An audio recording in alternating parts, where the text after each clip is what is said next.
അതെ, Ernakulam pet ഹോസ്പിറ്റലിനെതിരെ Facebook പോസ്റ്റുമായി cinema താരവും സംവിധായകനുമായ നാദിർ ഷാ.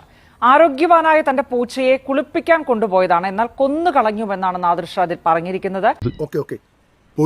ചെയ്യുന്നതിന് മുമ്പാണ് സെഡേറ്റ് ചെയ്യും. സെഡേറ്റ് ചെയ്യാൻ വേണ്ടിട്ട് ഈ ഹോസ്പിറ്റലിൽ ചെന്ന് അവിടുത്തെ രണ്ട് പിള്ളേര് അവൻ പറഞ്ഞ അല്ല ഇത് ഞങ്ങള് ഗ്രൂം ചെയ്തോളാന്ന് പറഞ്ഞപ്പോ മോള് പറഞ്ഞു അത് പറ്റില്ല, ഇവൻ സെഡേറ്റ് ചെയ്യണം. അല്ല, സെഡേറ്റ് ചെയ്യാൻ തന്നെ ഞങ്ങൾക്ക് ഗ്രൂം ചെയ്യാൻ അറിയാം. എന്തൊക്കെയാ നടക്കുന്നേ? എന്തൊക്കെയാ എന്താ പറ, എനിക്കറിയില്ല.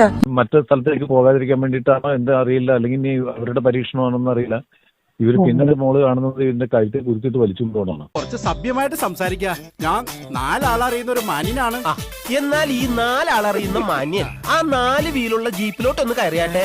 ഗ്രൂം ചെയ്യാൻ സമ്മതിക്കാതെ വന്നു കഴിഞ്ഞപ്പോൾ ഇവര് സെഡേറ്റ് ചെയ്തിട്ടുണ്ടാവും. പക്ഷെ അതിനു മുമ്പ് ഇവര് കഴുത്തിൽ കുരുക്കിട്ടാ കൊണ്ടുപോയത്. കാരണം ഇതിന് എടുത്തുണ്ടായി കഴിഞ്ഞാൽ ഇത് പരിചയമില്ലാത്ത ആളെടുത്തു കഴിഞ്ഞാൽ ഇത് കുഴപ്പമുണ്ടാക്കും.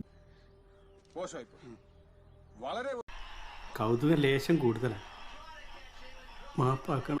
അതിൽ ഒരാൾ പറയണ്ടായിരുന്നു എന്ന് പറഞ്ഞാൽ അത് മറ്റേ അവരുടെ ഭാഗത്തുനിന്ന്, അയ്യോ സോറിയിട്ട് ഇത് നാദർഷയുടെ ക്യാറ്റാണെന്ന് അറിഞ്ഞില്ല എന്ന്. ഇതിനെന്തെങ്കിലും അസുഖം ഉള്ള സമയത്താണ് സെഡേറ്റ് ചെയ്യണമെങ്കിൽ പോയത് നമ്മളത് അങ്ങനെ സംഭവിച്ചാന്ന് വിചാരിക്കാൻ. നാശത്തിലേക്കാ നിങ്ങൾ പോകുന്നത്. എവിടെയോ എന്തോ ഒരു തകരാറ് പോലെ. ഇത് വെറുതെ ഓടിക്കളിച്ചുകൊണ്ടിരുന്ന ഇതിനെ കുറച്ചു നാളായി ഗ്രൂം ചെയ്തിട്ട് ഗ്രൂം ചെയ്യാന്ന് പറഞ്ഞു മോളെടുത്തുകൊണ്ടുപോയതാ.